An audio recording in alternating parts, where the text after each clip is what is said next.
Well, greetings and salutations, everybody. Sorry for the slight delay there. Had a couple of things I had to take care of before I got on here, and I'm still kind of slinging all this together here.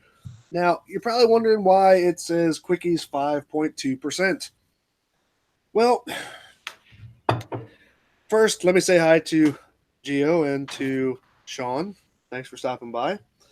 Because I'm gonna need some help on this one. What I'm doing is basically I'm doing this is I didn't want to call this a quickies in itself, but there's going to be kind of a jumble of things I'm going to take care of in this one video. And damn all of you who didn't tell me that FE Core did another experiment. What do you call it? But I'm still waiting for them to do an experiment. Well, that too. But instead of just a bunch of people going out wasting other people's money and actually accomplishing nothing but claiming victory while doing it. Yeah. So something like that. And I'm still trying to figure out why a bunch of people were standing out in the field with hard hats on when they didn't need them. But wait, why would you stand in the field with a hard hat on? Hey, lasers are very stiff. Okay. No, this wasn't the laser one. This was this was the other one. But I mean, I understand surveyors are usually working in close proximity to construction equipment, and it's a good idea to wear a helmet. But if you're out there just with a theodolite, I think you're kind of taking it a little bit far. But it makes you look professional, I guess. So,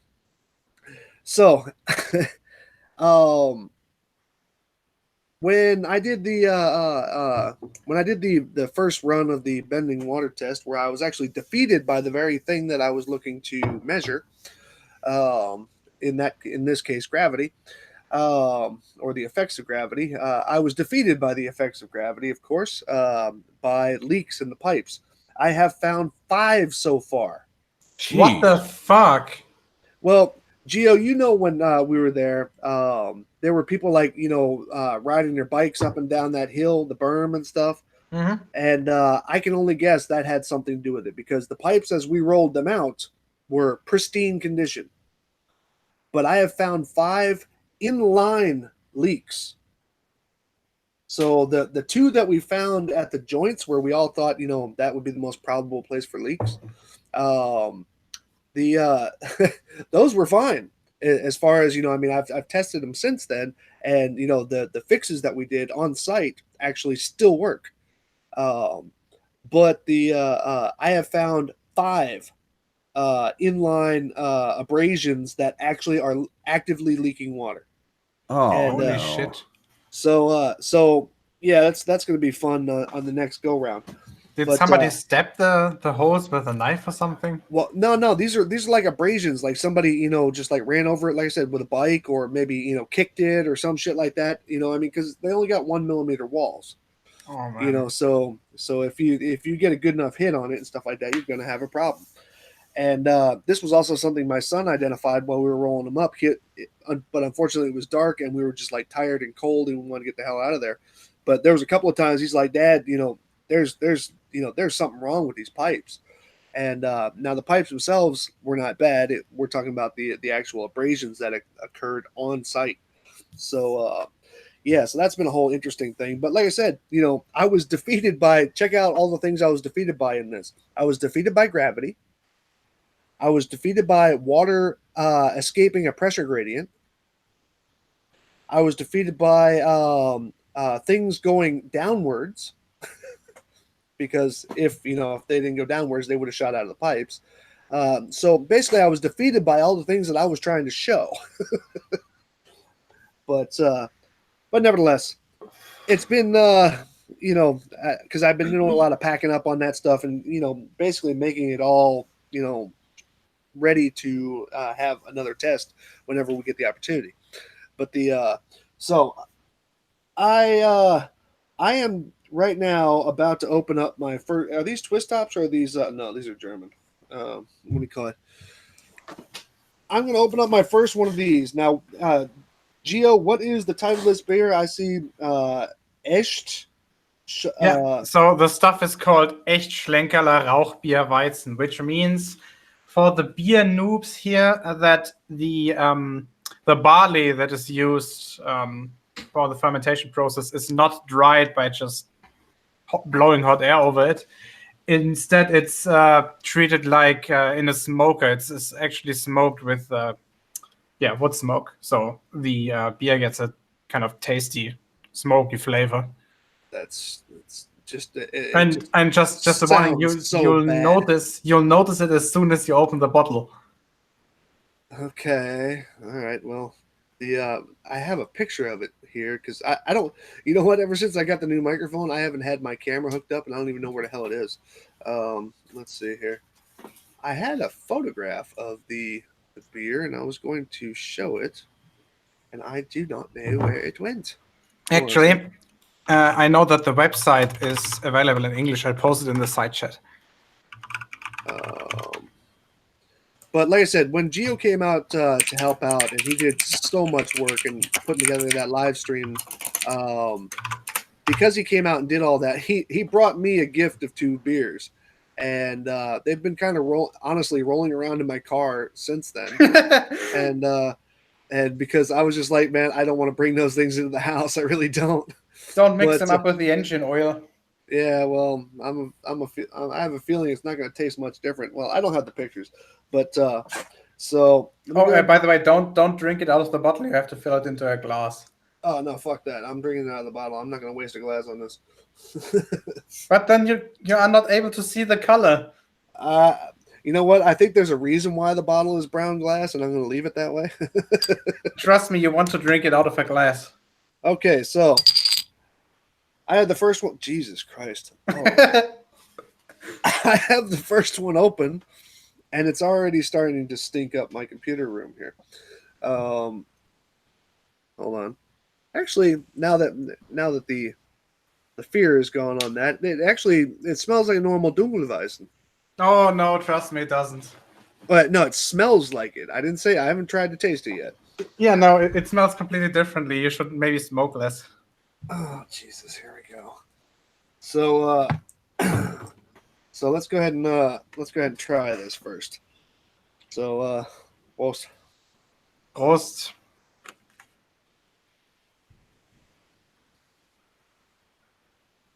All right. Initial taste tastes kind of like a normal Weizen, but does it have Hefe in the bottom of it? Yes, it does. It should have. Okay, I didn't roll it around. Why does it feel like there's stuff in it? That's normal for Dunkelweizen. There's floating particles in there. Yeah, no. Oh God. I took a bigger swig that time. Ach du Scheiße. That tastes like shit, dude. What? That tastes like shit. What? That's impossible. Wait a second. It's your first bottle. Remember what I told you when I gave you the bottles? Well, everything tastes good after you get to about the second or third one, man. I mean, yeah, and that's really true for this stuff. You could probably drink horse piss at that point. Fuck you. Alicia. So now I personally I love Weizenbier.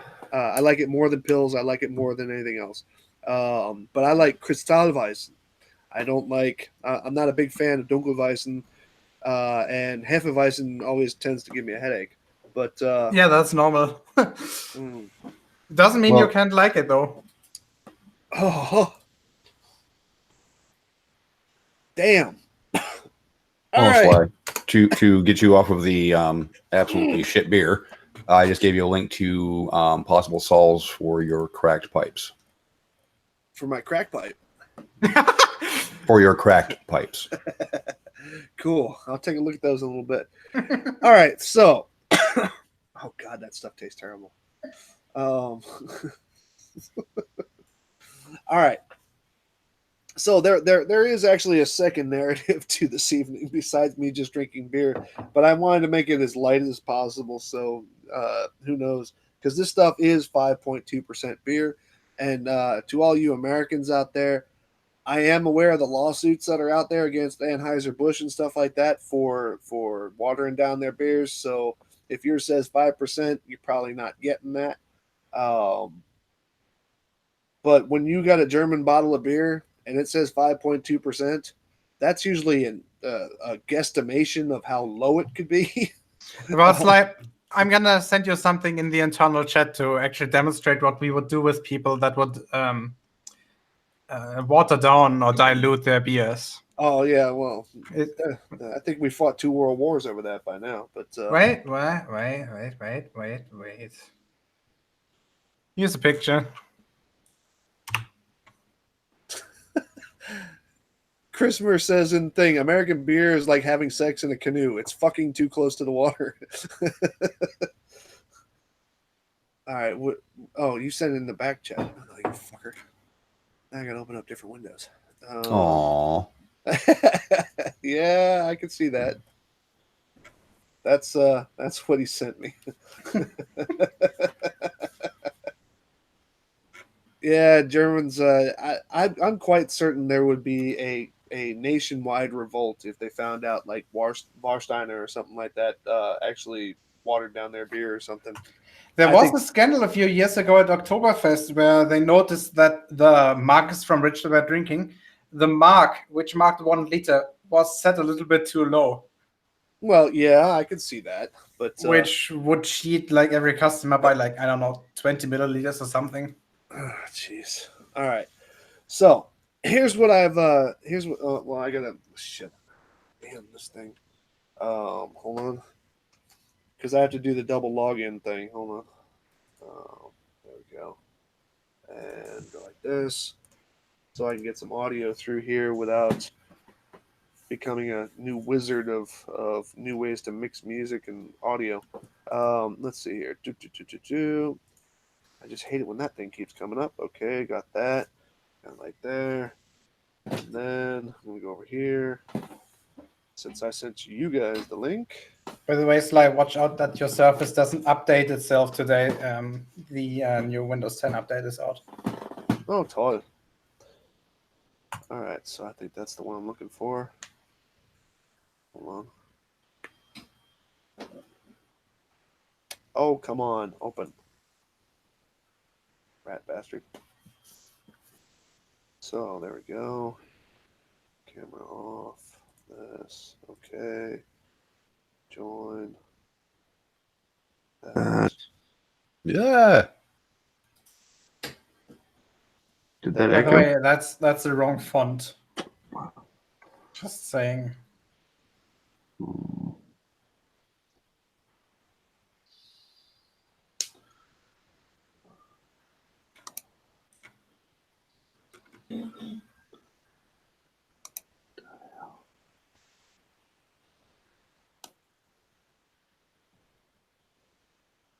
Okay. There we go. Audio went away, and let me see now. You can still hear me, right? Yeah. Okay. What? Huh? What? What'd you say? And then let's see. Can we hear this?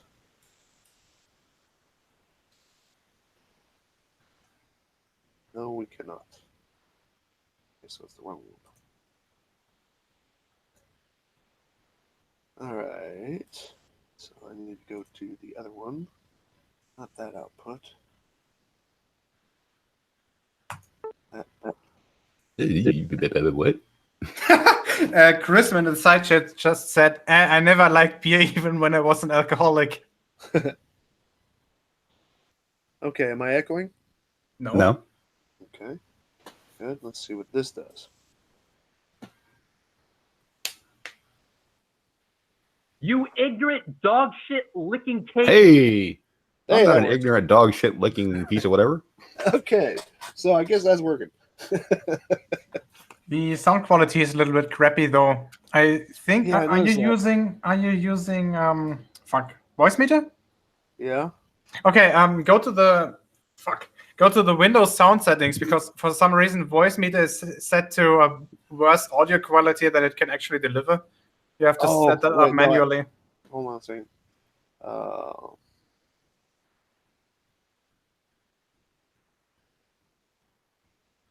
It's possible that you might have to exit and then enter again with that account into the Google Hangout. Well, is the actual law of perspective. Alpha equals 2 times the. Well, we're just going to deal with that because I'm not going to go and waste everybody's time any longer.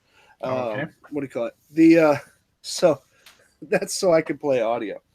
All right. So let me flip back over here. All right. Now. Dun, dun, dun. All right. So let me go ahead and downsize this. I'll go to present everyone. Present me. Present to everyone. There we go. So it stops getting stepped on. There we go. Wow. All right. So let's do this. Now, one of the few folks who actually, I got to take another swig of this beer, don't I? Good luck. Oh, God, that tastes terrible. Let's see. One of the few folks who actually dared to pre-debunk my bending water test. Now, do you guys remember who it was that actually asked if I was taking perspective into account or into consideration? Spurs, I think, wasn't he? Who? Oh, Wasn't Spurs chemo? Well, he might have, but Well- not publicly. to go through the list, it was Spurs, Phuket Word, Anthony, Nathan, probably Bob or Jaron. If they heard about it, they would definitely jump on that one. If they heard about it. Well, if they said anything about it, they would have jumped all over that. Right. Well, I'll just break this one right here, and I'll just say Bob Nodell or Bob Ding, Knoodle. ding, ding. Bob Knoodle. The what do you call it? Now, Bob decided to bring it up in this video right here: Flat Earth spoofs, goofs, and proofs. On the That 20 sums it up pretty nicely. Yeah, just take the dash out of it. And what do you call it? But Bob decided that was going to be something that he that was his only thing. His whole argument was that I didn't that I was not going to take perspective into account. Okay, now if you're gonna tell me that I'm not going to take something into account, you need to make sure that A, you know what it is that you're asking me to take into account. B, you have the calculations and or information that I would have to use to take it into account. And C, if you do something or if you're associated with something or if you support something, it's also got to have that in account, which is a pretty fair statement. Now,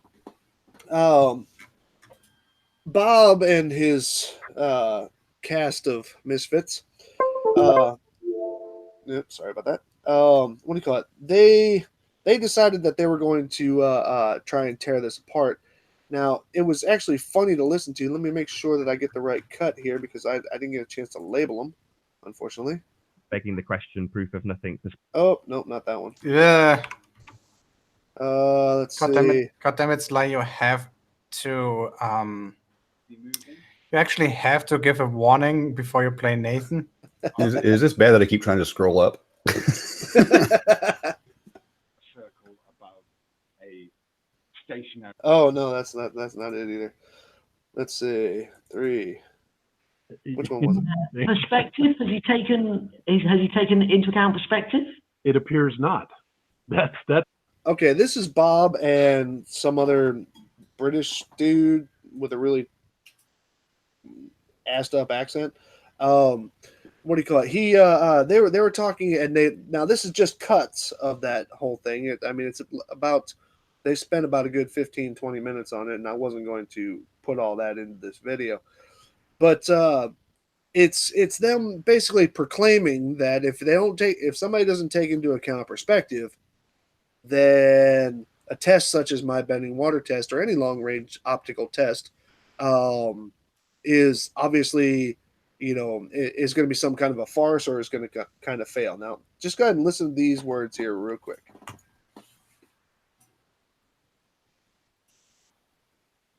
What words?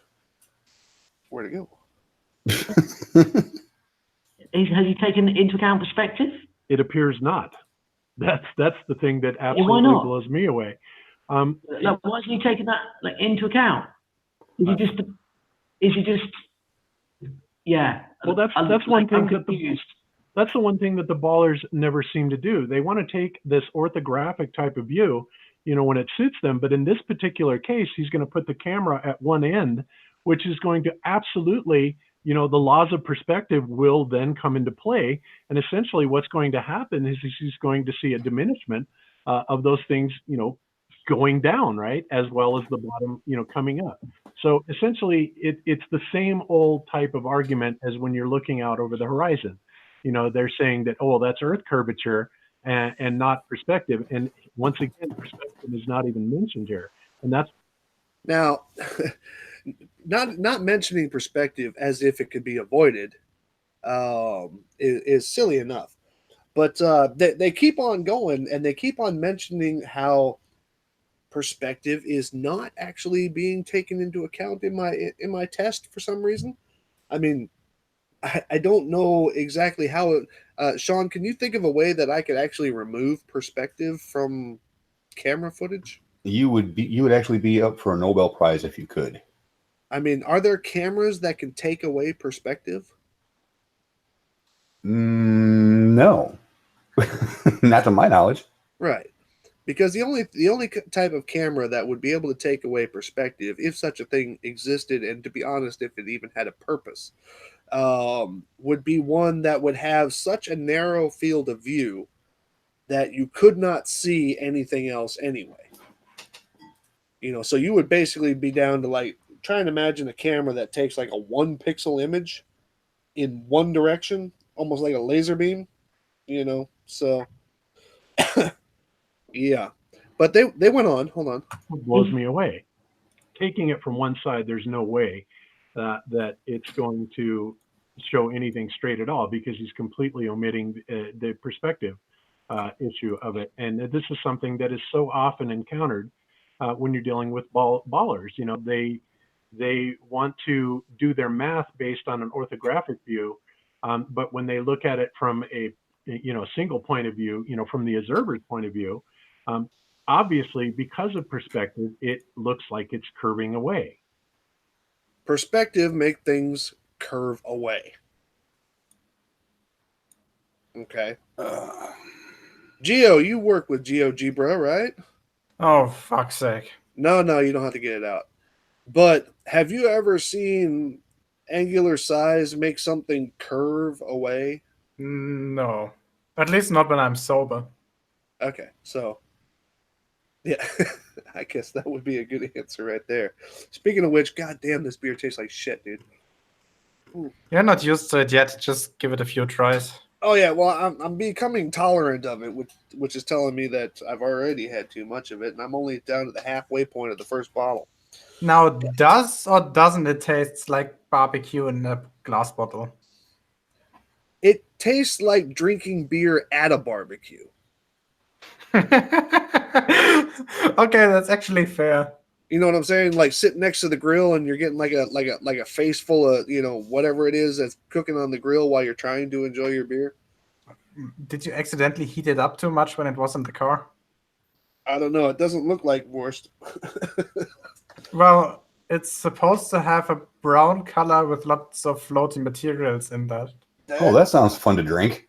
Well, actually, you'd be surprised how many actual real good beers have shit floating around in them. Ew. I know how weird that sounds. I mean, because I know there's not one American beer that actually has that. But most of the Weissen beers, actually, and sometimes even when you go to a bar, they'll actually put some stuff in a beer for you, like rice or something like that. I'm just going to say, if you have anything that has shit floating in it, you probably shouldn't drink it. Well, you probably don't want to basically know how what it is, and most of the time is floating yeast particles. Yeah, it's just unfiltered. That's all. And and you like the Kristallweizen, which filters all the good stuff out. Right. And over both their heads. No, I caught what you said, but keeping it on subject of beers, you probably no. See the comment by Forest Pfeiffer? No. It's the worst beer Sly has ever tasted. That's a good comment. I like that. All right, well let me continue. But Sean, you probably wouldn't want to see your beer before they filtered it. So No, I don't drink beer, so I don't have to worry about it. okay. Actually, wait, I actually think I got a picture of one of those somewhere on my hard drive. Yeah, just continue on. I'm Yeah, gonna search it. Let me play further here. Hold on. You're looking again. It's perspective. You're looking down. This is the same as the Bedford level experiment. It's the same issue that keeps coming up. Put a person at each end with a Sorry, Bedford level experiment failed because everybody's batteries apparently died at the same time. So camera at each end, and of course, what it's going to show then is a kind of an arc downward at each end, which wouldn't make a lot of sense, especially if you've got an orthographic camera that's showing a straight line across. An orthographic camera. What the fuck is what? An orthographic camera. Well, let's Google search orthographic camera. Orthographic camera. Hold on a second. Damn, I got to move the other thing here. Orthographic camera. Yes, I got it. Oh. Wait. Actually, I'm just gonna send this to you. I just want to see if there is an actual orthographic camera, and it appears there is one from GitHub. From GitHub. Now, the only orthographic cameras that I'm aware of, and it looks like that's kind of supported by what I'm pulling up here in the search. It is literally a script to add into a 3D graphics program. Right. That is an orthographic camera. The only positive result that I could find on a Google search. And that was the only place that I would even know where to find it. Is I can switch to orthographic view in 3ds Max. Yes, good old Age of Empires 1 mode, so to say. All strategy games ran on orthographic modes. Right. So orthographic basically means that all things retain their own size while you're viewing them, and have absolutely no difference in size or position due to depth. Basically, Yes. all lines that are parallel will be displayed as parallel. Basically. Yes, orthographic cameras only exist within computer software. Okay, so You mean that they are CGI? Oh, Specifically, yes. Bob is letting me use CGI? So Bob is literally telling people to use computers to generate orthographic 3D views. Sweet. So Bob, will you please show us a real-world physical camera that does orthographic view? I would love to see that. That would be great. Since you have just proclaimed that we need to use an orthographic camera. Right. Let's just back up and then make sure that that's said correctly. Hold on. Wouldn't make a lot of sense, especially if you've got an orthographic camera that's showing a straight line across. But what that essentially would do then would prove perspective and the way that it works. An orthographic camera would prove perspective in the way it works.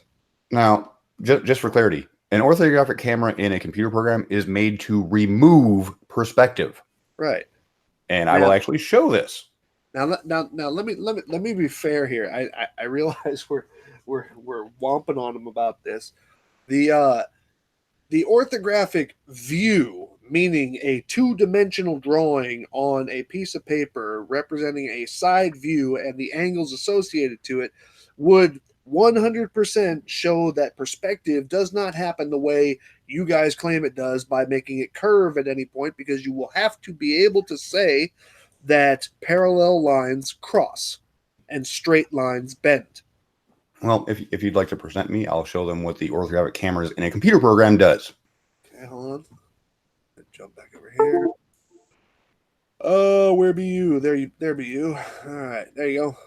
This is what an orthographic camera versus a perspective camera does.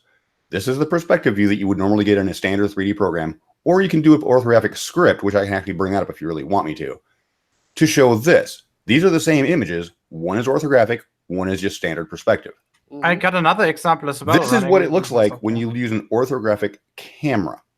There are no perspective lines. There's no three dimensions to anything. It's literally just everything is the same parallel lines.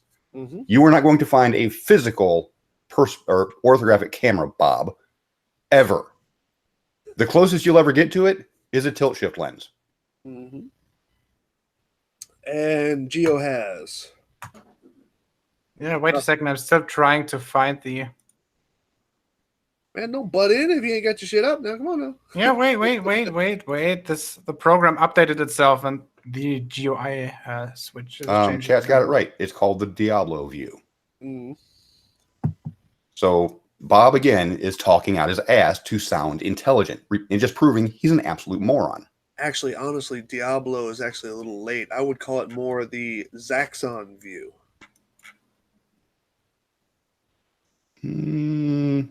I don't remember the game. I remember the name. I don't remember playing the game or seeing it, but I remember the name. So I had to play it at some point. Hold on. That was the first attempt at a 3D from the side flight space game. Okay, that's where you had to pick up all the people. Yeah. No, that's Defender. No? Oh, Defender. Okay. Jeez, man. Damn. I'm old. Shut up. This. Oops. Present to everyone. This. Oh, yeah, I remember that. Was Zaxxon. Now this was the console version for home, but these are the actual Zaxxon views, and it's the same thing. You know, all the lines are actually parallel with each other. So yes, orthographic cameras only exist in computer software. There, Bob. Now to give you credit though, Defender also was a orthographic view, but it was orthographic, not even intending to try and be 3D at all. And for the boys and girls out there who don't know what Defender was,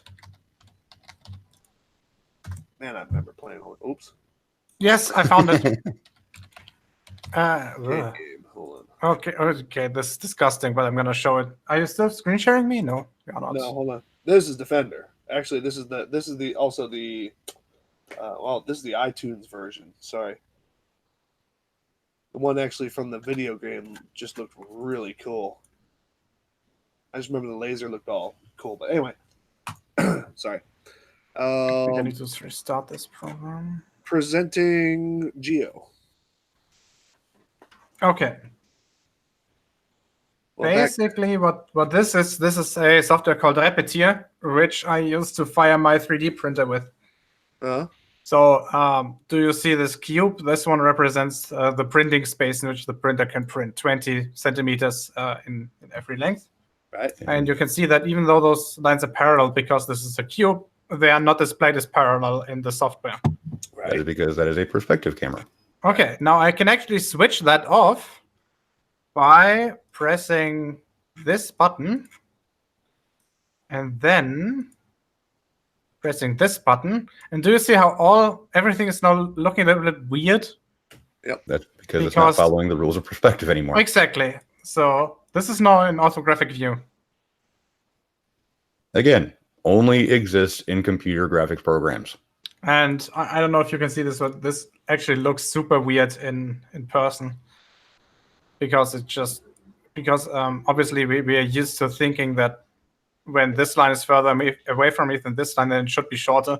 But they are not. But they are the same length in this case. But back on point, this just shows that Bob has to make up bullshit to try to fit his narrative. Literally made up a perspective camera or orthographic camera, which does not exist. Okay, so let me continue on here.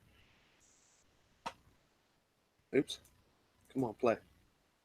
Yeah, that's a bug. I need to restart this program every time I want to switch it back. Whatever. Well, shit. Come on.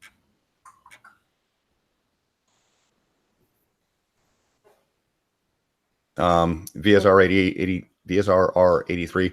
Yes, you can actually draw orthographic views on paper, but the only place that you'll ever see the term orthographic camera used is in computer software. Put a person at each end with the camera at each end, and of course, what it's going to show then is a kind of an arc downward at each end, which wouldn't make a lot of sense, especially if you've got an orthographic camera that's showing a straight line across. But what that essentially would do then would prove perspective and the way that it works.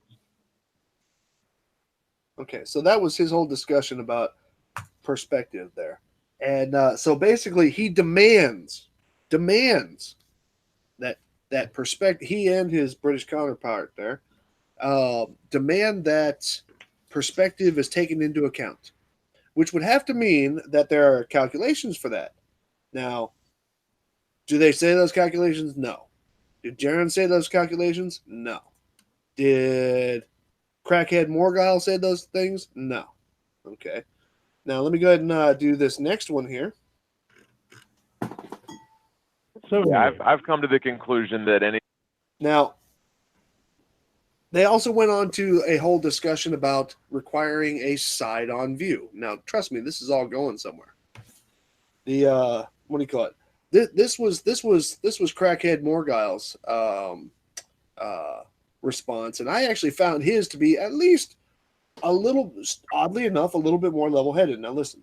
You know exactly what the refraction index is, and unless you do have that 90-degree side-on like orthographic view, and you account for perspective, it's either going to show like a false conclusion of curvature, or it'll just be inconclusive depending on the refraction index, I think. But somebody like Fly Sparkane, we've seen the sort of shady dealings that they've been involved in the past, and see, now he was doing good. He was doing good until he decided to start saying that I do shady dealings. Yeah, what he's it sounds like he's trying to say that you were once a drug dealer or something. I don't know, man. If I was, I wouldn't sell to his ass. But what do you call it? No, the yeah, what shady dealings? I've never. And you need to also understand, after the debacle that took place with the Indiegogo, now you need to understand that this video that I'm quoting from actually was before that. Okay, before any of that happened. Now, the Indiegogo campaign was running at this time, but you know all the shit that happened afterwards about getting shut down for being called a raffle and all this other stuff. That hadn't happened yet. So what shady dealings, fucking crackhead? And can you explain why you call him Crackhead Morgile? Because he's a crackhead. but we actually have some evidence of this, don't we? Well, you would probably have it more prepared than I would. I actually have to find the MP3 of it, but yeah, shortly after he got out of his little jail stint, Morgile was they send innocent people to jail, you know. Morgile was caught actually hitting on a bong live on Globebusters. Yeah, there's a reason why he's called Crackhead Morgile. Yeah. So, anyway, continuing on though. And I just don't see this being any sort of exception to that rule. But you know, if he wants to go out and do a test, more power to him. Although I just feel that if he were to get results that were favorable for a flat Earth, he would hide it. You know, he. Now, remember, this is before the test happened. Had we already announced at this point that we were streaming it? Well, that did we? We might have, yeah. But you know, even then, that could also be seen as whatever. But here's the funny part. This coming on the heels of the Behind the Curve documentary, okay, where it was not only speculated, not only talked about, but proven. I have it on my channel, okay? And Sean also has a written comment on his channel about the two tests that were most hotly discussed in that whole thing, which was the canal test from Jeranism and the laser test, or excuse me, ring laser gyro test from Bob. Which both of them, as soon as this documentary came out, I mean, they were leaving the stuff up before, but when the documentary actually hit the press, they deleted any and all evidence that those tests ever took place. They deleted their videos. Seventh Day Truth Seeker got rid of all that stuff. Jeranism got rid of all his stuff. All the Globebuster stuff that was related to it. Even Jaren's actual report after his test. Removed. Gone. So to hear this, hold on, let me scroll back just a little bit. To hear this from Crackhead Morgile, mind you. More power to him. Although I just feel that if he were to get results that were favorable for a flat Earth, he would hide it. You know, he would do something to hide it. I mean, that's after all that happened. He would say that about me, even though he's online with two fuckers who did that. I mean, come on, man. It's rough just to listen to shit like that. But anyway, hold on. where I sit. Maybe I'm wrong. Maybe he would surprise me, but I don't know. Surprise! Yeah, surprise, bitch. My test got assed up because of holes in the fucking pipes, and I showed everybody. I ain't ashamed of that. That's called experimentation, man. You know, you can get knocked down 5 times, but you get up 6. You know, but so that was what Crackhead Morgile had to say to it. But did you notice that Morgile also said that there should be a side view? Okay. Now he says perspective, and it should be a side view, right? Now I was gonna play a bunch of other these little clips and stuff like that from that particular hangout, but I don't want that to go on too long. But here's the reason why I'm playing those clips. Hold on a second. Now, and then I had written on here some quotes, you know, the stuff that they had put out and talked about, you know, all that. But here's the funny part, though. Do you know who also, in any tests that they've ever done, never took into account perspective or produced a side-on view? Riley? Well, yeah. Well, let's see. Any flat earther? Well, let me just bring it up to the higher level for a moment, and then I'll put it there first. FE Core, of which Jaron and Bob are a part of, on the board of directors. Okay, FE Core. Stop typing on the mic. Jesus Christ. The what do you call it? Now, here's the funny part. These are the 2 PDFs that were created with all of the data and all of the results for the laser level experiments, and then the new and improved force the level experiment. Now, laser level experiments, those are optical. Force the level is optical and mathematic. Okay, which would require at some point an orthographic view drawn out on a piece of paper. But they don't like orthographic views. So there's one problem.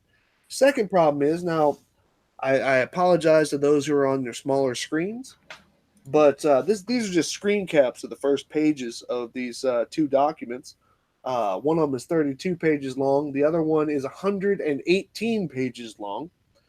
And what I did was I just did a quick little search for the word perspective in each document. These documents are both written in English and prepared in a wannabe professional format. Okay. Now, people who absolutely need perspective to be taken into account in an experiment, you know how many times the word perspective was found in these 2 documents, Gio? 0. 0. Not one damn time. Okay? Perspective was not found in either one of these 2 documents. You know what else wasn't found in there, Gio? Orthographic view? Well, orthographic in the sense of graphics, sure. But of the live test, was there a side-on view of either one of these? Oh, of course not. Not one damn one. No, correct me if I'm wrong, but didn't Bob demand you do that? He demanded that it happen. And his British friend said that, what do you call it? Well, it would be good to have more information. Okay. And everybody else was saying that it would be invalid without it to include other flat earthers outside of Globebusters. So, well, here's the thing, guys. Why is it now all the rest of the tests that they have up on FE Core right now are no longer opticals or anything like that? You know, I mean, yeah, okay, you're going to be observing a gyroscope or observing a screen or something like that. But these were their range tests. Where was your side-on views, guys? Where was your cameras at both ends? Okay. Wait a second. Are you saying that Flat Earth is a hypocrite? Never. Oddly, you should say that. I just brought that up with Anthony the other night. Mm-hmm. Or no, it wasn't Anthony. It was no, that was Aussie Jesus. Oh, Fadivu. Shit. The sorry, I just took yet another swig of this beer. You're weak, Sly. No, this beer is shit. But in neither one of these two tests, they're headlining tests with the demands that flat earthers put on everybody else. Those two demands were not met. And these are game changers. These are deal breakers, as they put them. Okay, neither one of them was listed in either one of these two documents. Perspective was not even mentioned. Okay, and a side-on view wasn't even attempted. So go figure, bitches. All right, so let's see here. Also, Jeranism's canal test. No side-on view, no discussion of perspective. Any of the Salton Sea tests. No side-on view, no mention of perspective. D. Marble in his laser tests. No side-on view, no mention of perspective. Dell in his hidden water level test. Okay, he did blame perspective, but that's all he did, and then he hid his video. But no side-on view.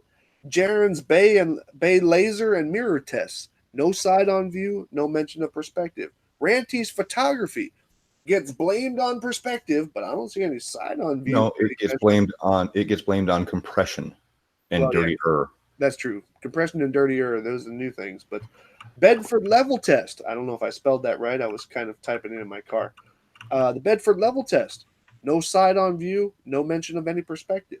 Any, as Gio said, he just kind of jumped to the end. Any flat earth test or claim has never shown or met those demands. So really, come on now. But now, I'm going to kind of switch up the subject a little bit here. Here's the next question. Did you know that if the heliocentric model was a fact, that we wouldn't have shadows?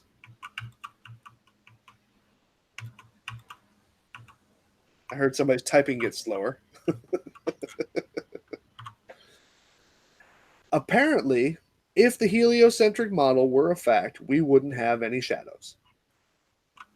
Those are the marvelous words of one Phuket Word. This is actually a recent video that I just kind of tripped across.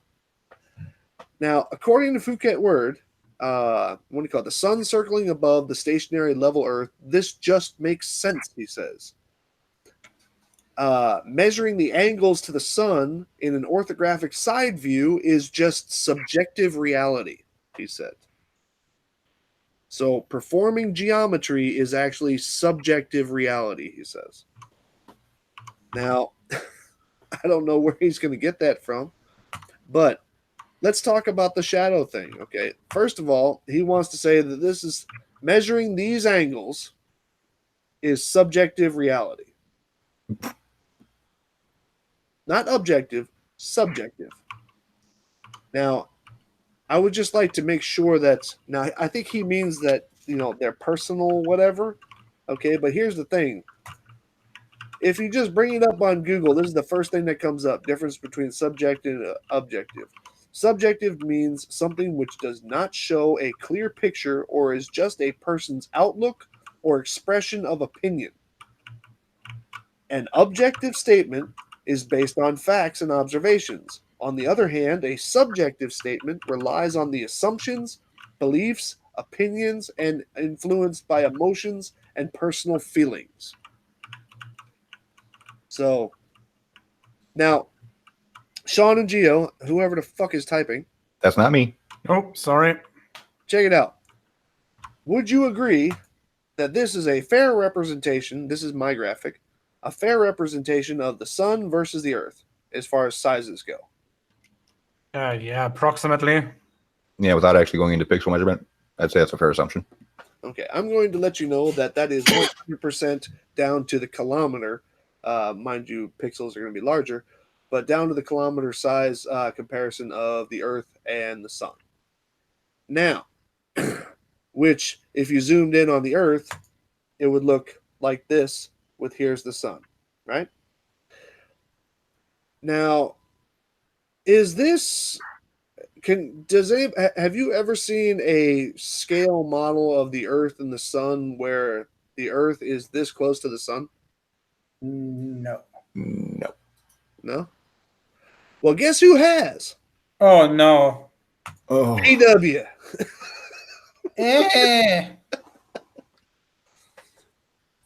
PW, you know, the champions, flat earthers, the champions of angular size and perspective. He even states that the heliocentric model says the sun is 93 million miles away. But he thinks that because the sun is orders of magnitude larger than the earth, this is a fair comparison.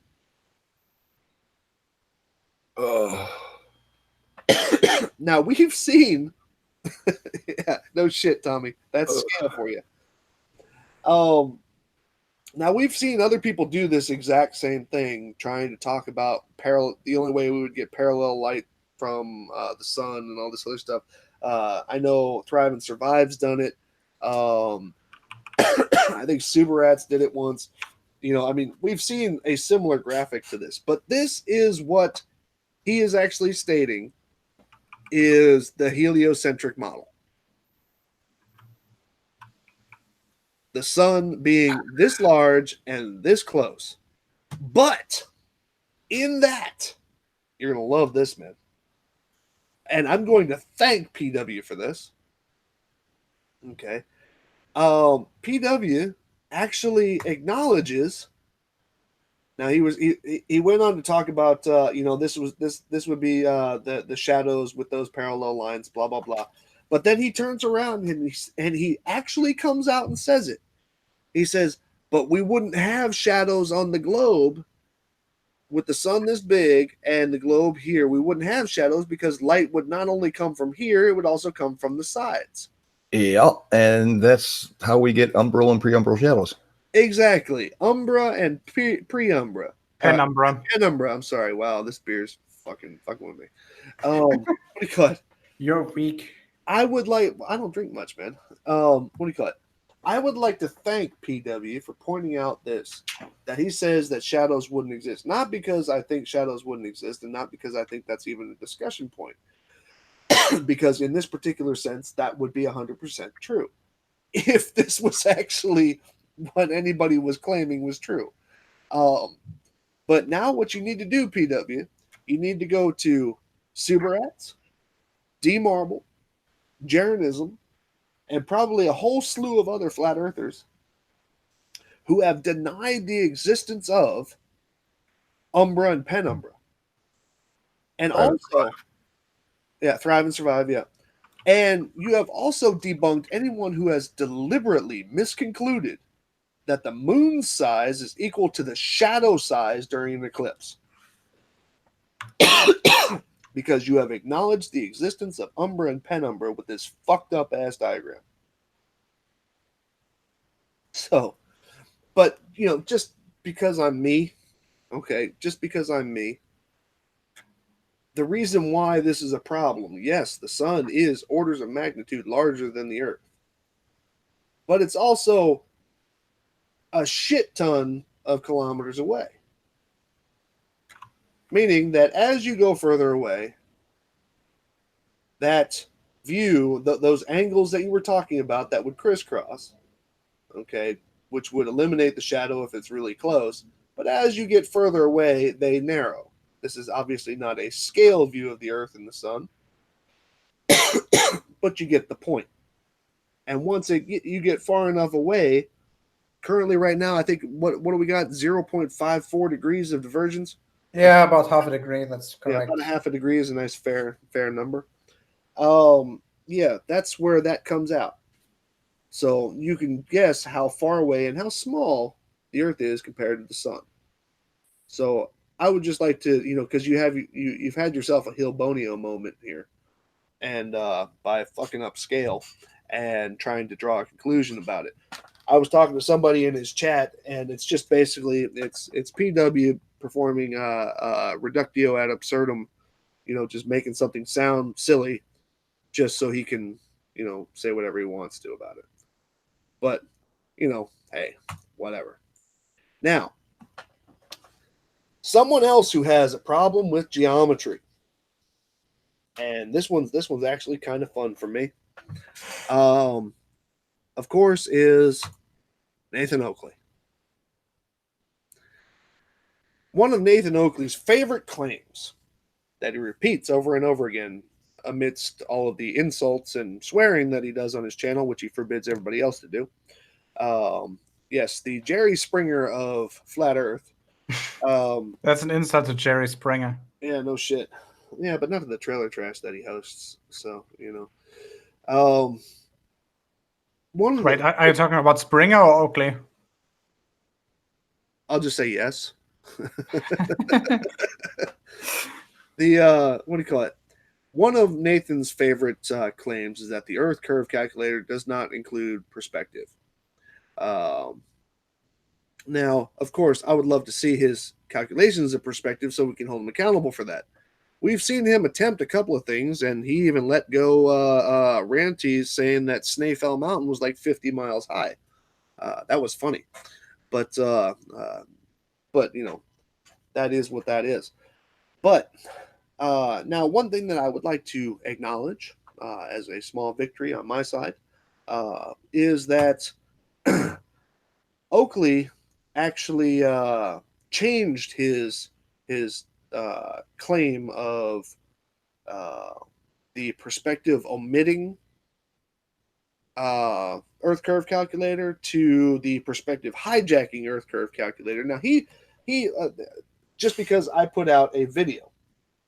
Okay, I had put out a video because it was Metabunk versus perspective, and it was trying to find out if a Earth curve calculator actually included angular size, which I concluded and quite clearly displayed that it did.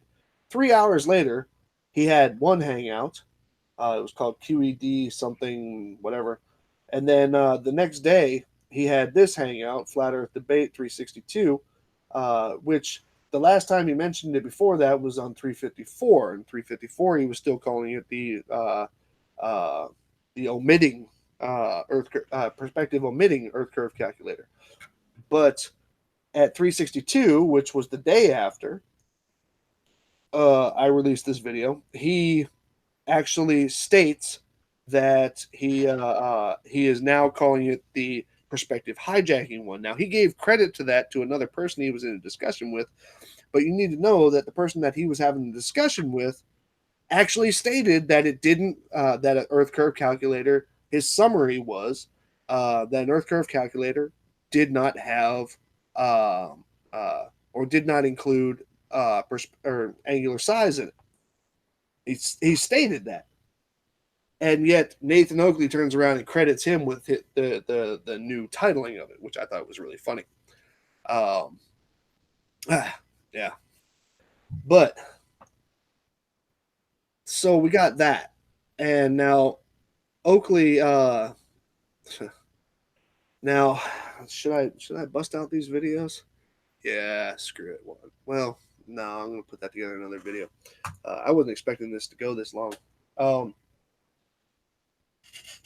Sorry. Well, fuck it. Hold on. Now, what I had done is, as far as showing perspective, in earth curve calculators was I had gone out and did a little bit of filming. Hold on a second here. This was filming of these completely arbitrary locations. Now, what these are is basically these are rulers that are upright on little cement blocks. And now, this is stick A and this is stick B, but stick B is not going to have anything on it other than eye level and the horizon. Stick A is going to have the height of something which is normal, which I just happen to have this, what do you call it, 15 centimeter or 15.8 centimeter, I think it was, piece of white plastic here left over from the setting up for the other test. And then these paper or these clothing clips. Now, and they are actually at specific locations, which I'll explain in a second. And what I have is, hold on a second here. Yeah, I show the bottom of it. Okay. And I'm showing the actual measurements, and I'll put this together in a much cleaner video. This is them. H is horizon, E is eye level, which is going to be also equal to the height of the camera. Now, and then I have this long dirt, no longer used running track, and which is great for doing a test like this. So, what I did, this is basically, now I will put all this into a better video, but like I said, what I'm going to do is now I'm doing an adjustment to make sure that this meets that. So I have to do the adjustments to make sure that I'm 100% eye level on both. There's the E. I had to play with the focus because it wasn't playing fair. Hold on a second. Where is it?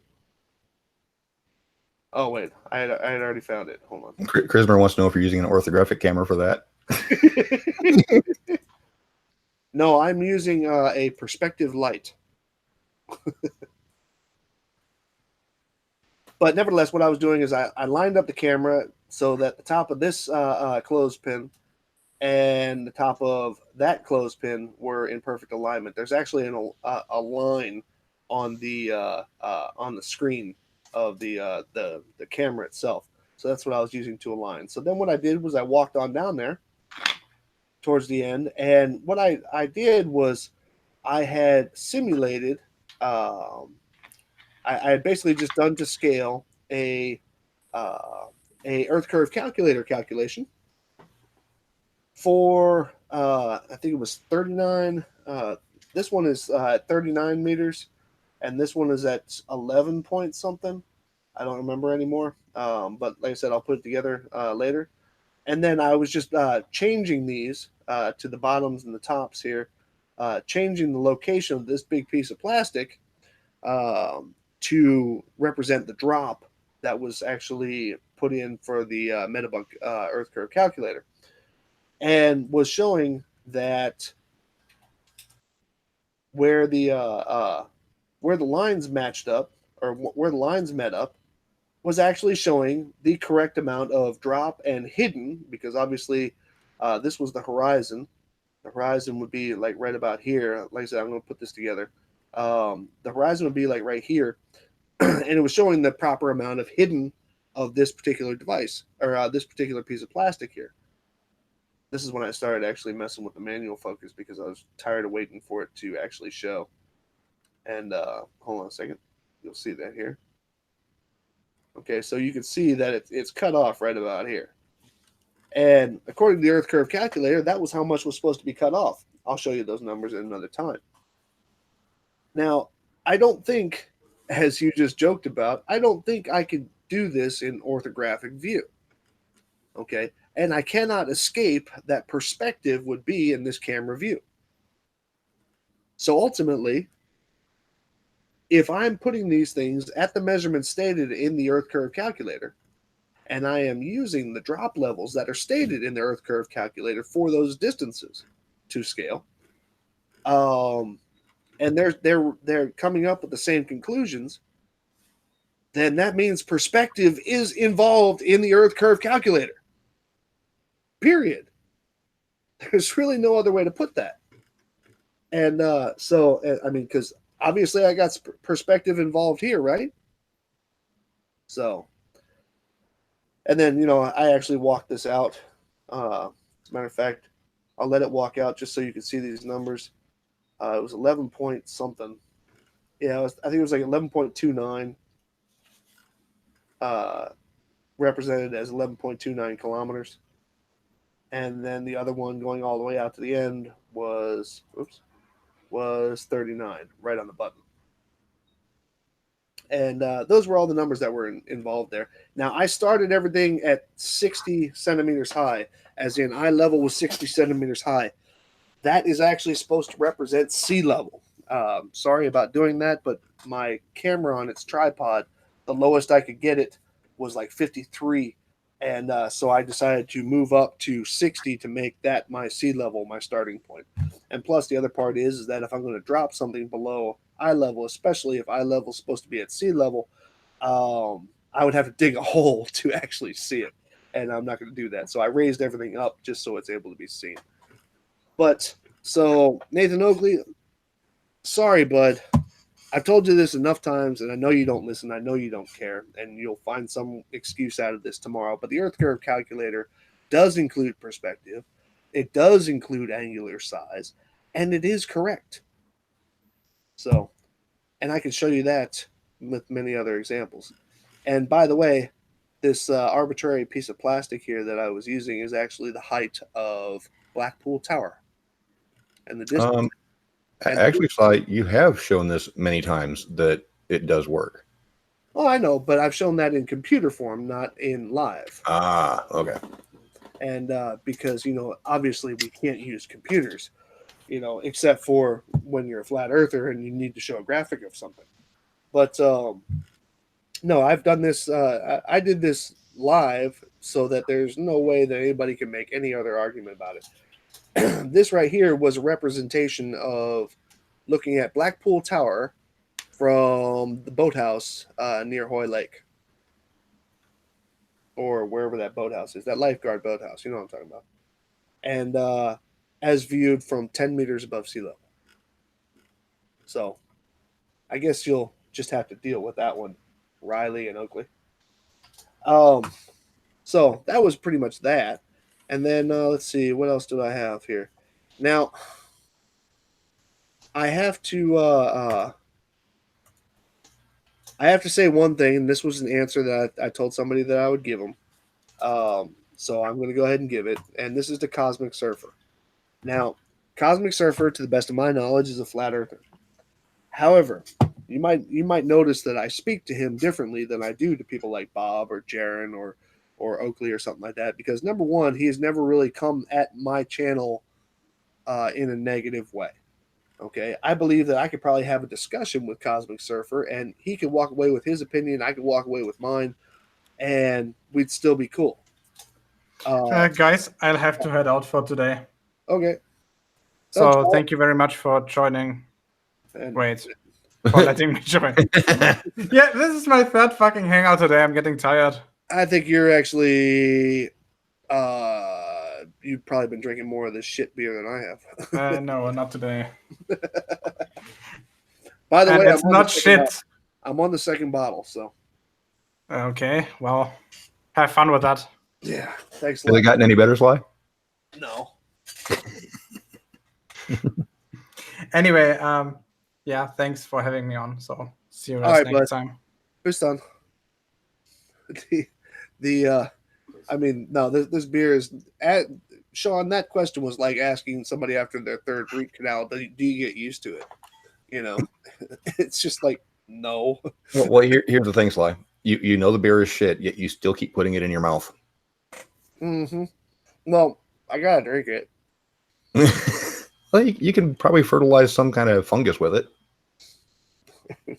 Probably scare away mosquitoes. But no, but like I said, I had that moon photography thing that I had a couple of months ago, quite a number of months ago, actually. The moon photography thing about trying to show the difference in the moon's position or the moon's orientation, depending on what longitude or latitude you were at. And Cosmic Surfer actually participated.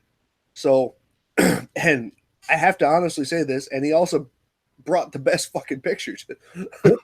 And but he didn't make a fuss out of it. He didn't do anything like that. He just brought the information to me, and I thought that was cool. So, and to me, one who flat earther or globe earther, if you participate, then that means you are interested in the process of experimentation, and so to that he gets my respect. Not that I'm not certain he's even seeking it, but I'm just saying that that's why I handle him differently than like if Riley came, I'd be like, go fuck yourself. But now he had asked me to show.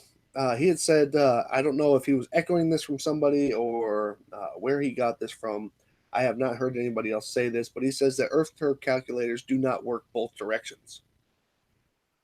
For some reason, I don't know where he got that from. Somebody just brought that up a day or two ago too. God, who was it that said that? It was while we were doing the hangout with Red's Rhetoric. It was on his chat, and people were saying that it didn't work both ways, and I was like, "What?" Okay, I can't remember who it was though. I'm gonna ask you to look up the words reciprocal calculations, which means that when calculations go in one direction, they also go in the other. And these are the numbers that you can model out if you'd like to. I actually modeled this out in 3D to find out what the values were that I needed to be typing in. If you have a distance of 100 kilometers and a viewer height of 196 meters, you're going to get kind of a teeter-totter effect, which means that, the horizon is going to be right at about halfway. Geometric drop and geometric hidden are going to be the same looking from both directions. So you can go ahead and put that together and check that out if you want to. I just worked out to find out which one would be like a perfect little teeter-totter on this. And now this isn't discussing, of course, refraction and refracted this and refracted that, even though that would also still be the same. Do me a favor. Are you on? Is this a screenshot or are you actually at the calculator? That's a screenshot. Oh, I was gonna say, actually go to 500 meters on the altitude. I want to see something. I want to see the horizon dip angle. Hey, thanks, Snark. Well, hold on. Let's see if because my math on the drone said it should have been 0.7 degrees below eye level when I was at 500 meters. Oh wow. Okay, so what did you want me to put in now? A 500 meter height.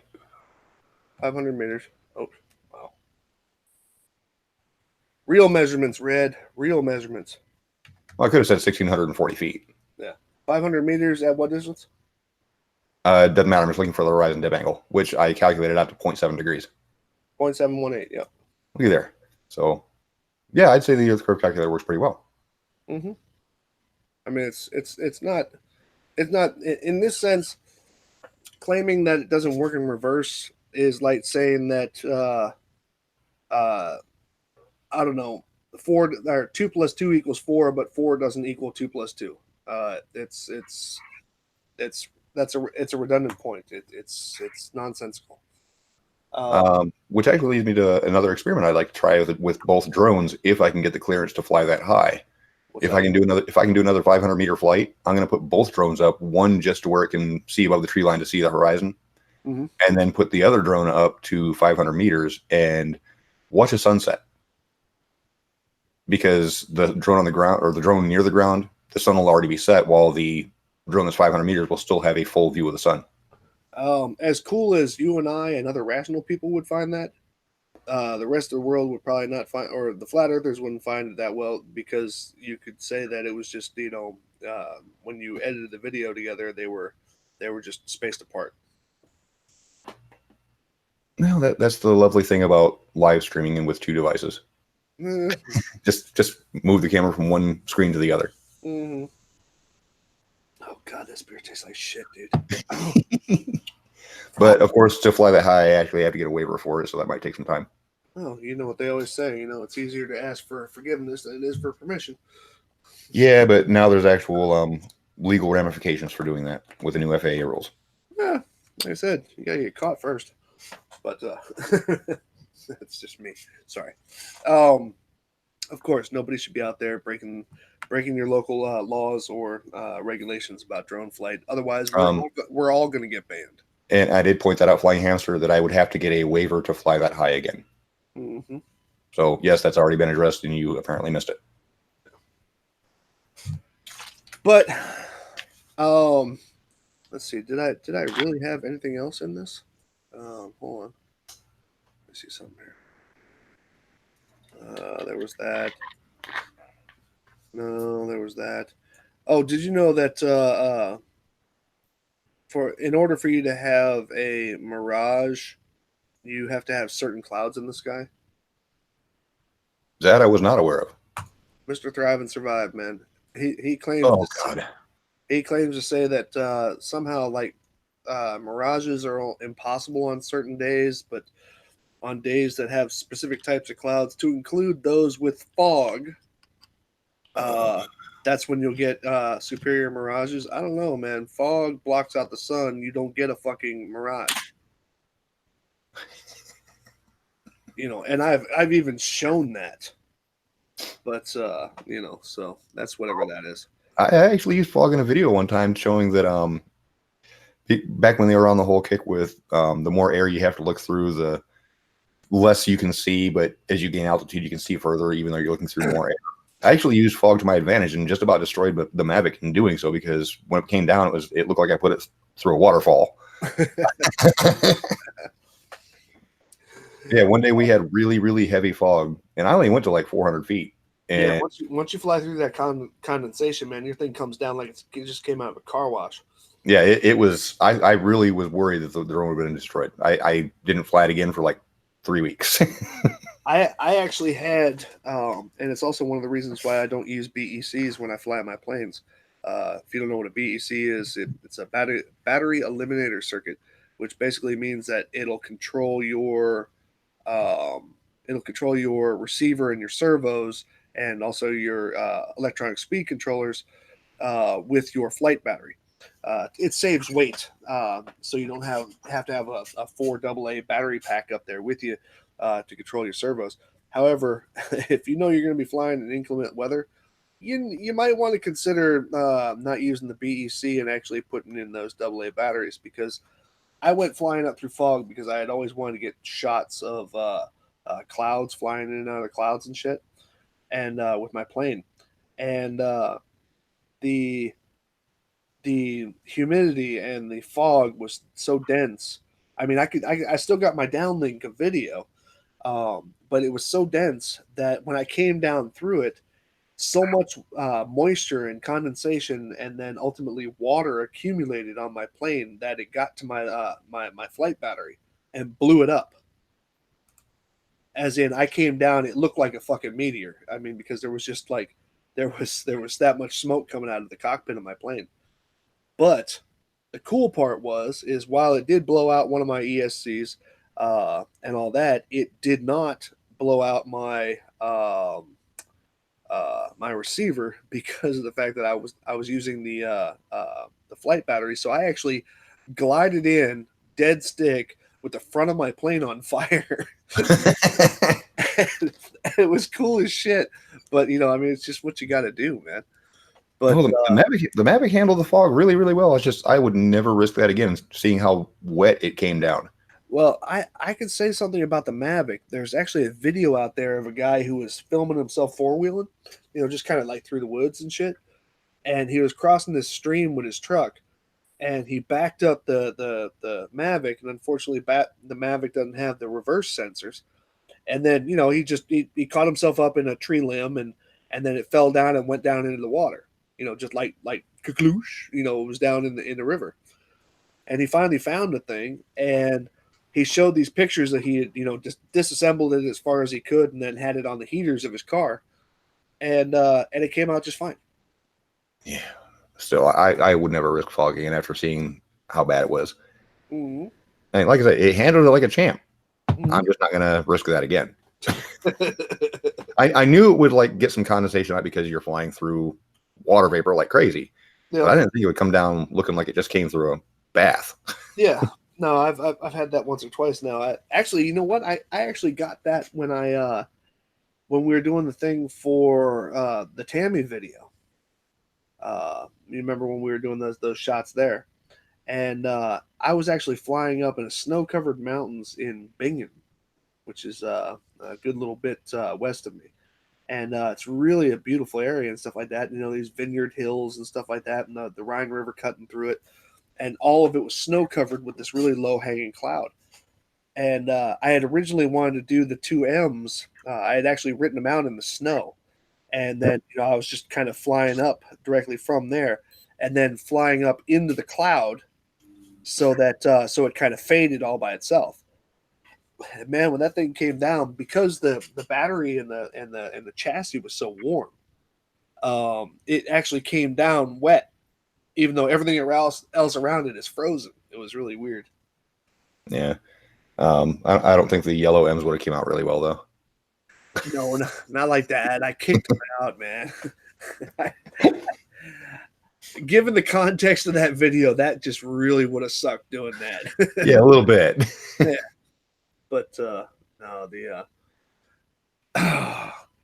but ultimately, basically, aside from fulfilling my promise to Gio for drinking these, if you want to call it beer, for drinking these things, that he was actually kind enough to actually think about me and bring him out, and was probably laughing his ass off on his ride home, saying that he took him, he's going to drink them.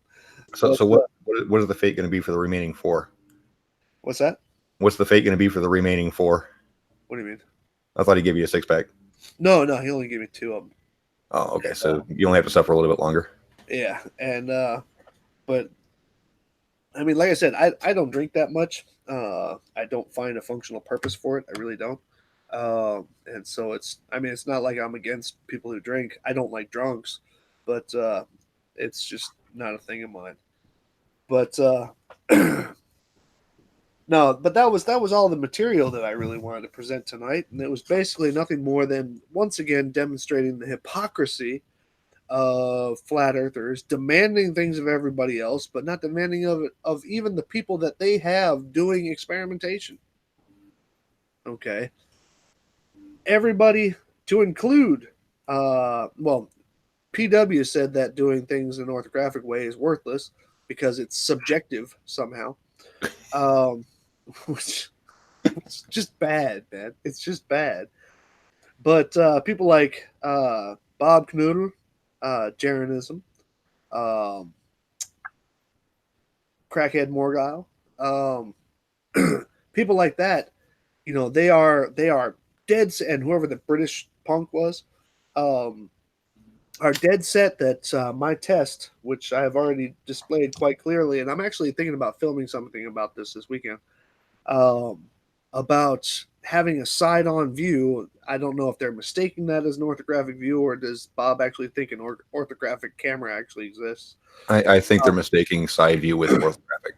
Yeah, but them demanding that while not demanding it of their own folks, meaning that FE Core in the 2 big experiments that they've done, and the only ones that this would actually apply to of their short list of experiments that they intend on completing, this is the only ones that would apply to, and there's no calculations for perspective. There's no mention of perspective. Perspective is not even in the documentations as a word. And then there's also no side views on any of those tests. Not to mention there's no side views in any of Jeranism's stuff.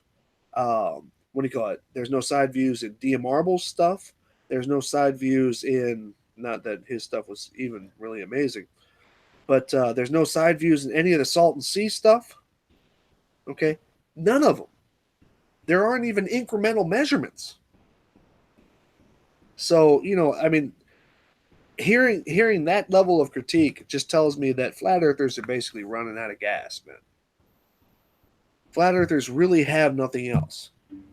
They well, not like they had anything to begin with, but you know, I have spent over 3 years now testing all this shit out. Every fucking claim that they bring to me, and I show it from all angles. I show it from all directions, and have never hidden a video, never dumped a video except for one, which well, actually two, excuse me. One was the leaderboard, the flat Earth leaderboard, which was funny, but then they took away annotations, so I got rid of that because that was the only reason why that was there. And the second one I got rid of was because of the fact that it said that I had a copyright.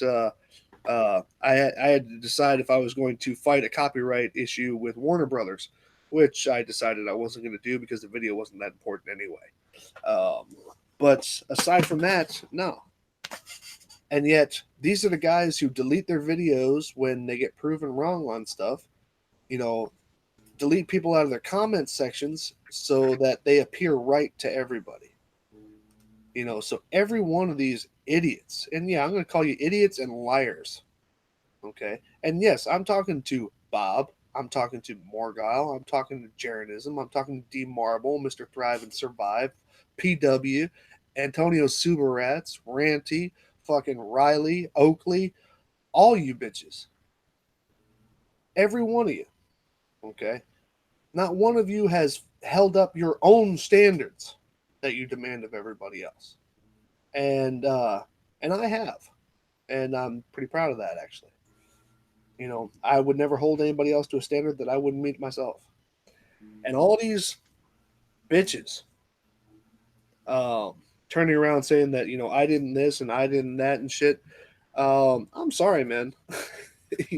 y'all got a lot better work to do to even catch up to my work. And I don't even consider my work to be higher than many other people's work in my thing. Hell, fucking Sean built Flat Earth in his backyard. It didn't cost me a dime. Yeah. I mean, that was the first video I ever saw of Sean's. It was literally just a huge roll of electrical, or basically an extension cord, a couple of vertical poles, and that was it. It's all you need to build a flat Earth model based on what at the time was the flat Earth model. They've all abandoned it since that video because that video kind of like in the real world destroys all of their freaking claims. So everybody in the chat, do me a favor, mark mine or tag me and then tell me if there's any flat Earth, the name of any flat Earthers that might be in the chat right now. Just force the line and be done. Well, force the line is pretty much an impossible task. Not because I wouldn't want to do it, but because of the fact that you are never going to find a cord or cable that has the tensile strength to be pulled straight over any measurable distance of curvature. Nope. There's actually formulas for that. I can't remember what the principle is. Yeah. Okay, I'm going to take that Y as a problem with the delay. Or X amount of distance. And no matter how, you're not going to exceed that. Damn Heat Shield is a secret flat earther. Lenny Kroer was or is here. Ketnery or some shit.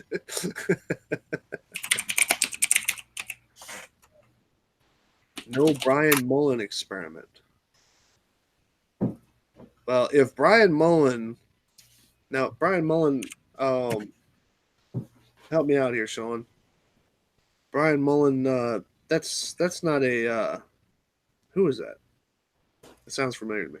Brian Mullen was the guy that was an actual civil engineer that was pushing flat Earth. He had to get out of it because George Nadanuk got a hold of his employer, pointed him to his YouTube channel, and they literally said, okay, you have a choice. Either uphold your ethics that you took when you became an engineer about not pushing false information or lose your job. He chose his job. So I guess that makes sense. Let's see here. Heat Shield. LOL what? Oh, okay, I think some people are playing with his ass. Yeah, Heat Shield's not a flat earther. Yeah. All right. Well, it doesn't look like any flat earthers actually showed up. or if they did, they're not back. NASA is watching you. Okay, they're playing with him. Science guy, been doing a good job. Well, you know what?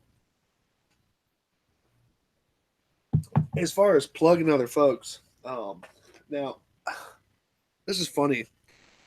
I actually don't watch a lot of these videos that, should I say, those on my side of the discussion actually put out.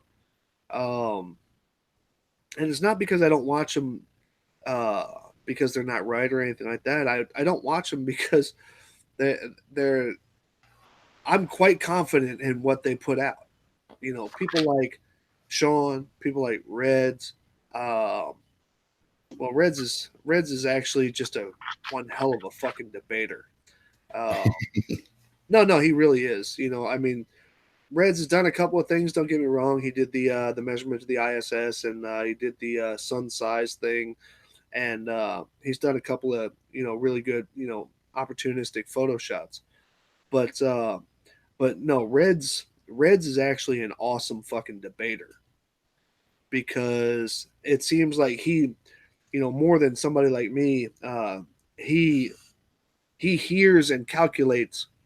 He hears the question and calculates the answer like almost simultaneously, and puts out a very, very clear and literate response. And I find that fucking awesome to listen to, and that's why, that on top of me being jealous that he gets to go to rocket launches, I find that fucking awesome.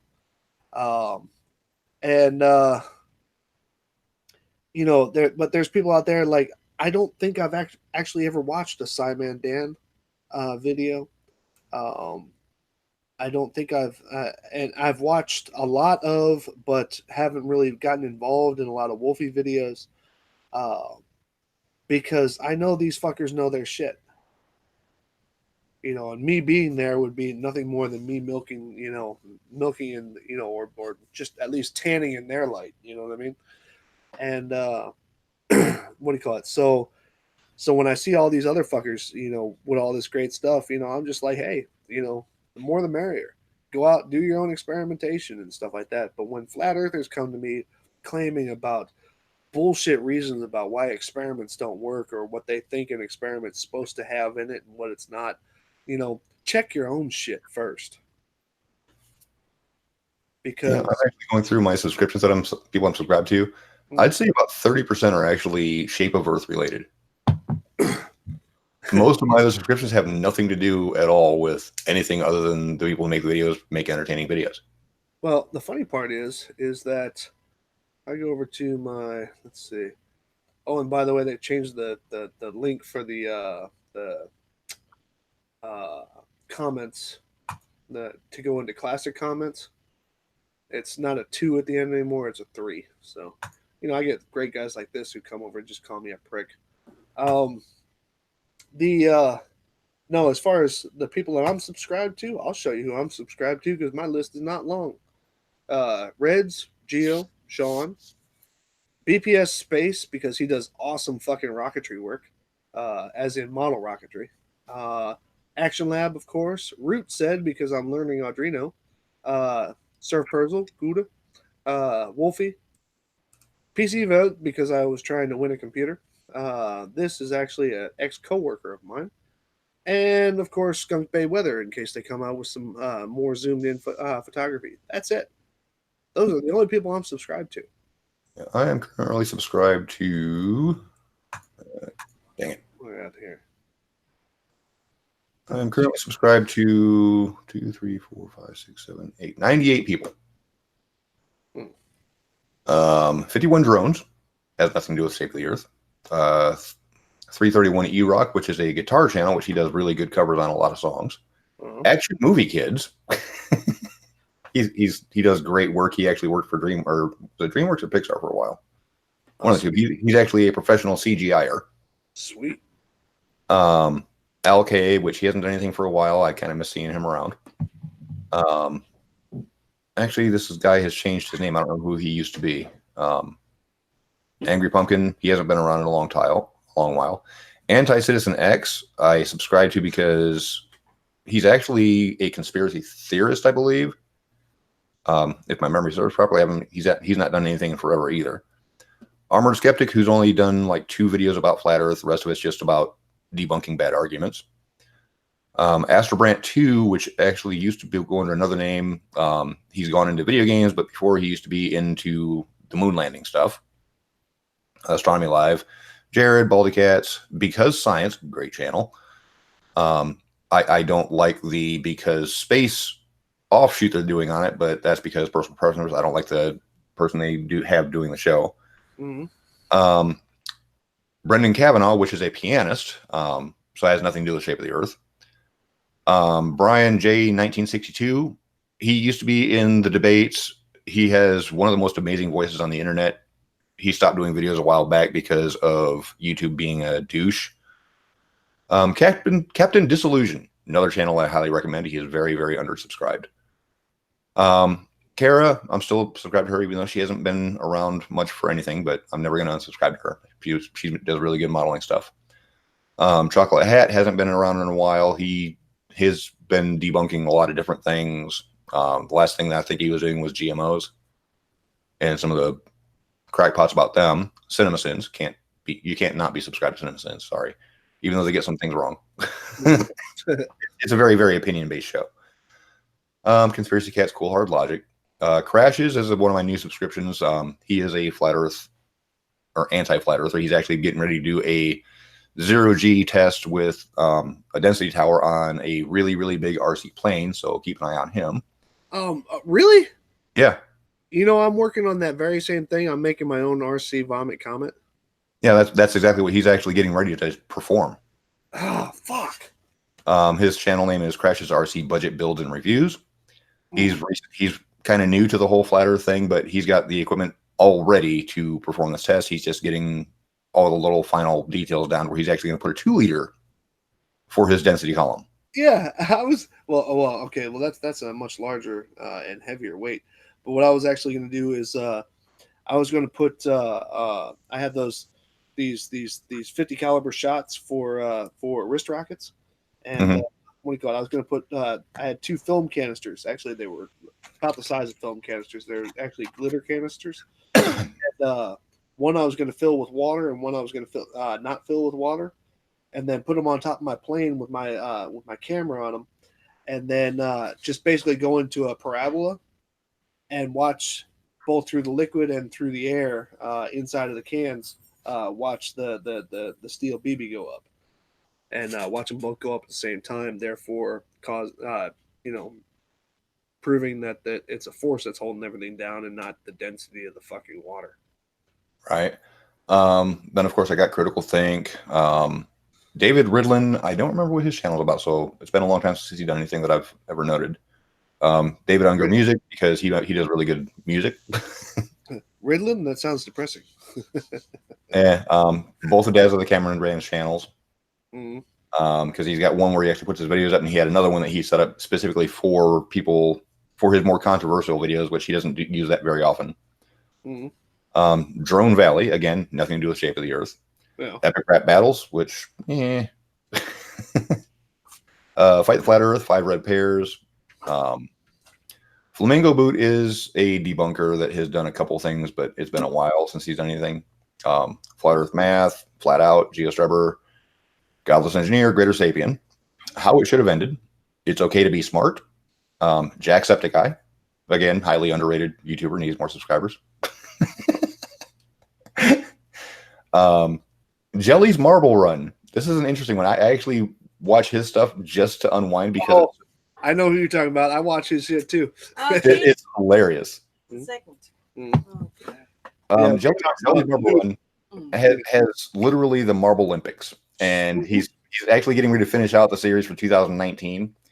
And he makes these marbles, and the guy who he does doing the voiceover for this is amazing. He sounds like an announcer, like for the Olympics. Yeah, I thought that too. And he comes up with these little stories with these marbles, and it's absolutely hilarious. I mean, it's the absurdity is what makes it so addictive. I've watched I think I watched the whole fucking Olympics series, and there was like 4 videos in a row about that. Let me actually link to his channel because it's very, very, it's hard to describe what's so addictive about it. It's like I said, it's absolutely absurd. Yeah. But it's that absurdity. You are watching marbles go down various types of either tracks or constructions that he's made, or I like the underwater stuff. And what do you call it? But I mean, basically, you are just watching kinetic energy in doing its work in full HD. So everybody, he's got 466,000 subscribers. They are well earned with the production value alone. I mean, this is all played out like it's an Olympic event. It's not just simple jump cuts to things doing whatever. It's actually set up and run like an actual Olympics, and it's absolutely hilarious. So yeah, go ahead and put his link in there. I already. Yerhoon, I'm subscribed to him. Jesse Kozlowski, Kelly White, Ken Heron, which is another droner, has nothing to do with Shape of the Earth. Lanapator, which is part of Team 4-Star. Learn Engineering, which they actually don't put many videos out, but they're very informative when they do, dealing with engineering stuff. Has nothing to do with Shape of the Earth, but it's just informative, and I actually like to learn things. Logic, M. Goudsmith, Marai Ziller, I wish he would come back. MC VMC1, which he hasn't done anything. He's only done one really big thing, and that was his claim to fame, but I'm waiting for him to do more stuff. Megami 33, which is actually the voice of Bulma for Team 4-Star. That guy, Michael F. Hansen, I think he was also dealing with the Moon Debunk stuff, but then he got into video games and has been doing that ever since. Miles Davis. These are two names here that haven't done anything, but they've changed their names, so I'd probably have to unsubscribe to them. Realistically speaking, Red Pill World, which actually did some nice theodolite testing over at Lake Michigan, where not only myself and Rez have been, but where Joshua Nowicki constantly goes to film. So he's actually done theodolite work from the top of that dune to show how the horizon drops. Rhetoric and Discourse, Scientist Mellow, which covers a lot of different things. Cy Mandan, Cy Strike, Scott Manley, Sean Hawkins, Shnaz Shin has only put out a few videos, but he earned my subscription with the videos that he did put out. Oh, look, I'm subscribed to Slice Parking. We got to fix that. Smarter Every Day, Soundly, Steve McRae, Surf Perzel. Of course, you can't be not subscribed to Surf. Nah. Tagback TV, which is a strictly video game channel, which I actually moderate his channel over there. Really laid back guy, and it's just something to unwind from all the debate stuff. And he plays Red Dead Redemption 2 as his primary video game, but he does it in a very, very charismatic way. I mean, the guy's great for doing what he does. Well, what was funny the other day is I was actually on. I've watched almost all the videos that BPS Space makes, and I've watched all those videos and stuff like that, and I follow his work, and his work is just awesome. It's fun to watch him figure shit out. And but he had a live broadcast the other day, and I was there just as a fan. I was just like, love your stuff. And as it turns out, he had these little running competitions throughout the thing, giving away like 3D prints of the landing legs that he has on his on one of his rockets and all this other stuff. And what was really cool was I was in the chat, just kind of a nobody in the chat, and watching something that was actually fun and enjoyable. You know what I mean? Instead of all the negativity that you expect from flat earthers. I mean, the bullshit that these fuckers bring and how far it brings you down. What do you call it? And then, the fight that you have to do to get back up. I was just watching this guy's stuff, and I was like, man, this shit's fun. And I was like, oh, fuck, now I got to go back to my channel, and,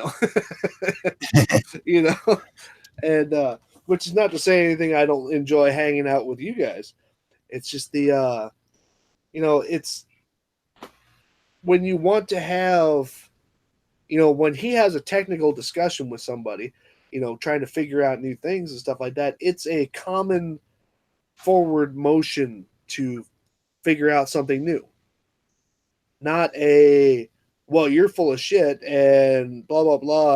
You know, your mother's of this, and I mean, it's like, damn, man.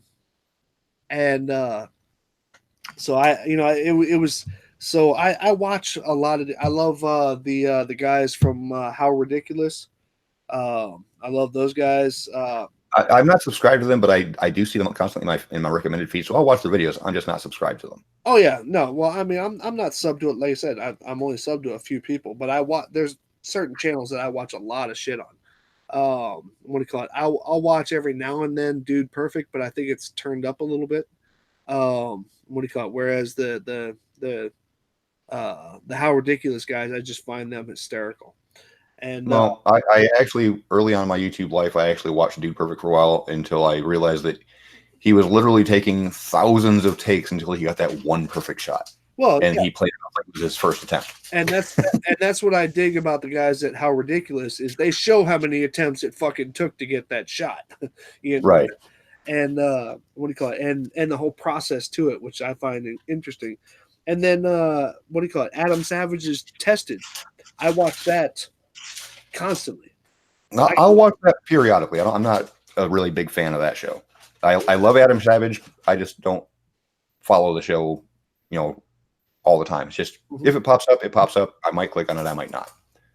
I watch that shit all the time. And then, of course, pirated documentaries and stuff like that you find on YouTube because I'm in Germany, man. And, even though I speak the language, I understand the language and stuff like that. Sometimes it's good to hear something that's actually worded in the English language. So now one of the things with Adam Savage that he's doing recently that kind of irritates me is the Mythbusters Kids or Mythbusters Junior.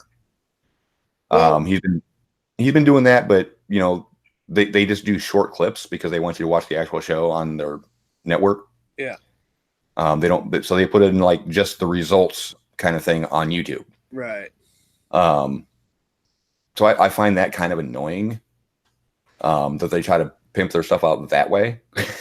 Well, I mean, to me, that's what social media is actually there for. But at the same time, I like to find people who have actually popped out, full episodes because I can't get. Here's my view on it, though. Here's my view on the way that they're doing it wrong. They shouldn't post the results videos. They should post the build-up and then make you go to their channel to see the actual full show for the results.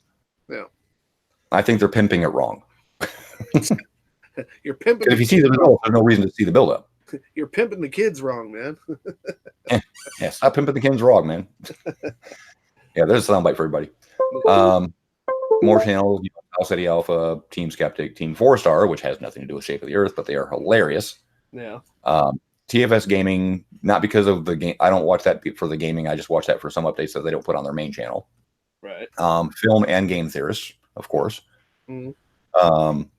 Again, some of the stuff is really outlandish, but he tries to make it sound like a sound argument in every case, but sometimes it doesn't work. Sometimes it does. The Geek Room, King of Random. I'm actually subscribed to them because they're doing layman science in a layman way, and it's really fun to watch. I think I saw a couple of those that when he put the GoPro in liquid nitrogen. I think I remember seeing that. The big voices, yes, me, Sean Hufford. Yes, the little beat down by some nasty beer voice is me. But hey, check this out. I think I've accomplished the goals that I was set out to accomplish this evening. I drank both of these beers. They tasted like shit, but because I don't drink that much, I do have a decent buzz going right now.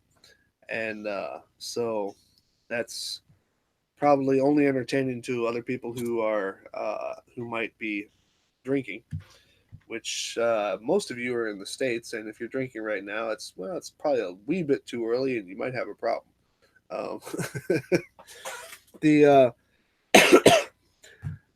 But the whole purpose tonight was to get into the whole perspective thing, to also promote something that I'm actually going to be doing later, which is these videos that I was doing on this dirt track. That's going to be great stuff. To show the hypocrisy of, Oh, sweet. I just got the email from the FAA with the new regulations. Oh, cool. And to show the hypocrisy of people like Globebusters and PW and all these other people who demand from everybody else without meeting their own demands by themselves. So